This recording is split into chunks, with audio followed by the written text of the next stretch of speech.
Oui. Tu nous as mis au défi, en fait, de jouer avec le temps pour changer les choses. On a pensé à qu'est-ce qu'on pourrait faire. C'est Stéphane, en fait, qui va relever le défi. Ah, toi, t'étais pas capable. J'imagine. C'est ça. Ça dit, bon, être trop tough le temps. Okay. Donc, je te laisse entre les mains de Stéphane. Je reste pas loin. Parfait. Parfait. Bonne chance à vous deux. Salut, qu'on s'appelle. Bonjour, Edith. Comme on commence, je vais faire ceci. OK. Et on va voyager dans le temps, en fait, mais à petite échelle. Pour faire ça, il faut marquer un point d'ancrage dans le temps. Et j'ai trouvé une façon très simple de faire ça. J'ai ici plusieurs cartes postales, tu vois. Et tu peux voir même qu'il y a un réveil matin et les aiguilles indiquent 11h11. Oui.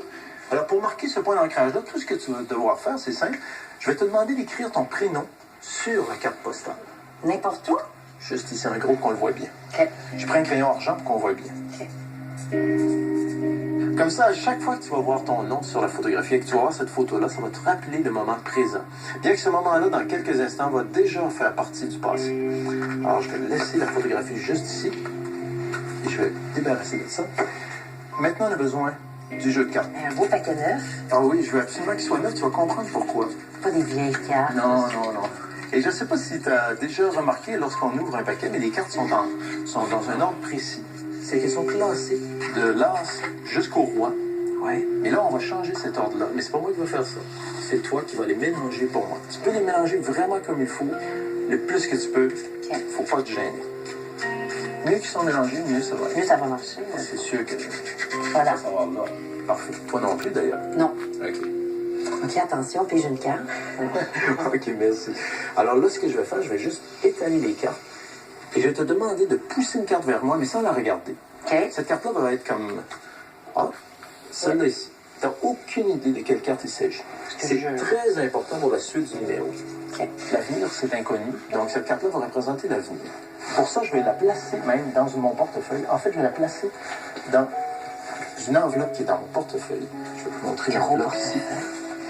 Et on va placer ta carte à l'intérieur. Alors, même moi, je ne sais pas quelle est la carte. C'est important. Je vais même la sceller. Comme ça. Je vais juste placer un sceau sur l'enveloppe pour être sûr et certain. Et pour rendre ça en plus très officiel, je vais te demander avec le marqueur noir de placer tes initiales sur l'enveloppe pour être sûr que je ne l'échange pas. Merci beaucoup. Je vais refermer ça et je vais garder ça précieusement sur moi. Là maintenant, on va choisir une carte qui va représenter le présent. Tu as mélangé le jeu comme il faut? Oui. OK, alors moi, je vais faire défiler les cartes devant tes yeux. Toi, tu vas toucher une carte avec ton index, celle que tu veux. OK. Ouais, comme tu veux. Celle-là. Celle-là ici, t'es sûr, tu ne vas pas changer d'idée. Écoute, je vais la regarder aussi, mais ça ne change rien. C'est pas important pour le truc. Ah. Il s'agit du 5 de cœur. Ah, c'est ça le présent. Oui, ça c'est pas. J'aimerais que tu examines comme il faut le 5 de cœur. Il n'y a rien de spécial. C'est une carte normale. C'est bon. Vraiment une carte normale. C'est très important pour ce qui va suivre.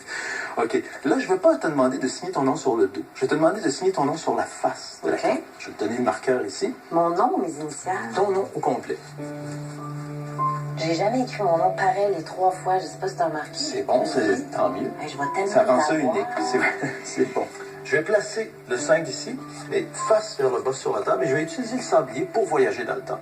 Là, tu vois, le sable coule à l'intérieur, mais si je le tourne sur le côté, c'est comme si on arrêtait le temps. Si on le retourne au complet, c'est comme si on retournait en arrière de quelques secondes. Juste assez longtemps pour revenir avant que tu signes ta carte. Tu peux regarder sur la face de ta carte, s'il te plaît. Avant que tu la signes. Ah, c'est fâchant. OK, mais on va faire Il y a mieux même que ça, parce que- mes dents dans la carte. Oui, en plus, mais il n'y a pas ta signature. Mais là, ce que je vais faire, mais là, on va faire un changement dans le passé, puisqu'on est dans le passé, qui va se répercuter sur l'avenir. Pour faire ça, on va utiliser ma montre, qui est aussi un outil pour mesurer le temps. Je vais te montrer que lorsque je tourne les aiguilles de ma montre tournent. OK. Je vais te demander de tourner les aiguilles, toi aussi, pour changer l'heure de la montre, mais je veux que ce soit vraiment au hasard. Parfait. Alors, quand tu penses que tu as arrêté au bon endroit, tu presses sur le Est-ce que je peux avec? Tu peux la laisser, là, sur OK. Oui. Demain, Tu tournes, n'importe quel sens, les N'importe deux. quel sens. Les reculs ou ils avancent, ça change rien. que j'arrête n'importe quand. Quand tu décides, c'est toi qui décides. OK. On regarde où tu as arrêté. OK, tu tu as arrêté à 3h28. Très belle heure. Très belle heure, 3h28. Est-ce que ça te rappelle quelque chose en particulier, cette Oui, heure-là? c'est spécial. Sérieusement, non. 3h28, non. Je vais écrire ça sur le dos de la carte. Comme ça, on fait un changement dans le passé. C'est bon. Et tu te rappelles que comme on est encore dans le passé, c'est tout à fait normal que ta carte n'ait pas encore ton nom sur, Non, sur non, la face. il n'était pas là tantôt. Non, c'est normal. Mais ce que je vais faire, là, par exemple, je vais juste utiliser le sablier une autre fois, et cette fois-là, en le laissant juste par-dessus, mais dans le sens, comme tout à l'heure, autrement dit, pour faire revenir le temps où on était. On revient vers le présent. Aïe, c'est fucké. OK, ouais. Et là, je pense qu'on est dans le présent. Donc, ton nom devrait être revenu sur la carte. Est-ce que tu peux le regarder? Oui, ton nom est revenu sur la carte. Ah, Oui, ton nom est revenu sur la carte. Ben oui. Alors, comme cette carte-là, maintenant, elle est marquée, on va faire ce qu'on appelle un paradoxe temporel. Est-ce que tu as déjà entendu parler des paradoxes temporels? Non. Non. Ben, je connais les deux mots séparément, là. En fait, un paradoxe temporel, c'est... Imagine-toi que je voyage dans le temps. Ouais. Je retourne dans le passé, mettons quand j'avais 18 ans, Ouais. et que je me rends compte et que je me donne la main. Ben oui, Marty, dans Back to the Le Future. fait de me donner la main, ce serait un paradoxe. Ben oui, temporel. ça C'est impossible. influence, là. Ben oui. On ne peut pas réussir à faire. Par contre, avec des cartes, peut-être qu'on peut y arriver. Alors, c'est ça que je vais essayer de faire. Écoute, je vais laisser ta carte sur la table. Et pour ça, j'ai besoin d'autres accessoires également. Je vais avoir besoin de mon portefeuille qui contient la carte que tu as choisie au début du numéro. Ton gros portefeuille de magicien. de magicien. Et on va perdre ta carte dans le jeu. Pour être sûr. Je ne sais pas trop. Parfait. Je vais utiliser aussi la boîte qui est ici, que je vais placer juste à côté. On a la boîte, le jeu et le portefeuille. Alors, tu es prête pour le paradoxe temporel? Ouais, attends un peu. La boîte, le jeu, le portefeuille, paradoxe temporel. Ben J'ai oui. découvert, et par accident, que si on tournait un sablier 2 fois dans le sens anti-horaire des aiguilles d'une montre, on pouvait arriver à faire un paradoxe temporel. Bon.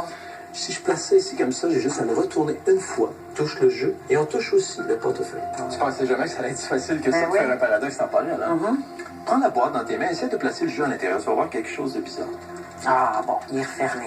La boîte est complètement scellée comme elle était au début du truc. Par contre, le jeu n'est pas à l'intérieur. Ben non. Parce que le jeu ne peut pas voyager dans l'espace. Il peut juste voyager dans le temps. Mais si on a fait ce que j'ai dit que j'allais faire, le jeu devrait être complètement dans le même ordre, comme il était au début. On va vérifier. Avant que tu mélanges les cartes, toutes les cartes dans le même ordre. Tu te rappelles de ça? Ben oui. En fait, j'ai toutes les cartes, mais c'est pas vrai, il en manque une. Il manque le 5 de carreau. Ben oui. Parce que j'ai repris, puis j'ai écrit mon nom dessus. Et c'est là que le paradoxe temporel prend tout son sens. Parce que au début, tu as choisi une carte qu'on a placée dans une enveloppe qui est dans mon portefeuille. Tu te rappelles? Ouais. C'est ça. Écoute, je vais te demander d'examiner l'enveloppe, de bien vérifier qu'elle est scellée, qu'il contient bien une carte, évidemment. Ouais. Est-ce que tu peux déchirer l'enveloppe pour sortir ce qu'il y a à l'intérieur? Tu L'enveloppe. peux déchirer vraiment le bout, ça va aller. Ah, le bout aussi? Oui, ça va être plus J'ai rapide. le paquet, là. Je Tu peux le, devrais voir. tu peux le laisser là aussi, ça, pas de problème. OK. Qu'est-ce Attention. qu'elle contient? On va voir ce que l'avenir te réserve. Ah! C'est ta carte, c'est le paradoxe temporel dont je te parle. Fâchant. Mais ça, je peux arriver à l'expliquer. La partie que j'arrive pas vraiment à expliquer, c'est ce qui suit. Tu vois, ça, c'est la carte postale que tu as signée. Ouais. Je sais pas si tu remarques quelque chose. Ah, non! Mais sur la photo, l'heure qui indique le matin est maintenant 3h28. Est-ce que c'est ça? Ben, je suis fâchée. Ben oui, c'est 3h28. Il n'y a pas juste ça, hein? Ah non, quoi? Parce que essaie de me donner l'heure, voir sur un horloge ici.